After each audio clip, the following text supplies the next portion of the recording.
Professor दं मिथिजाथै दाना जेसेबां साख्रियाला गासिबो बबेनिफ्राय पास जानानै थांनाय गासिबो सरकारि स्कुलनि रावबो प्राइभेट स्कुलनि नङा। बेखायनो नोंथांमोना मालाय फैसा गोनांजों प्राइभेट स्कुलाव हरदो आंबो हरनि बिखौ सानथारनाङा। गभर्नमेन्ट स्कुलावनो हो जोथोन ला।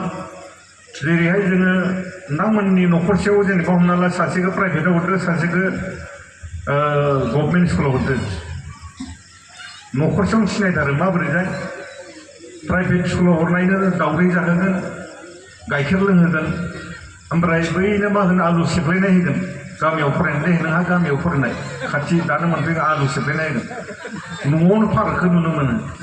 दाना बिदि बिनोबो जुदि एखेखौनो जाहोयोब्ला एखेखौनो लोंहोयोब्ला बिखौबो जुदि दोनफैयोब्ला मोजां जागोन ना जाया? जागोन ना होमबा? बेखायनो आं खावलायगोन जोङो बेफोरबायदि गिदिर गिदिर मिटिं खालामनायजों लोगोसे जों न'खरनि गथ' गथायखौबो सांग्रां खालामनांगोन।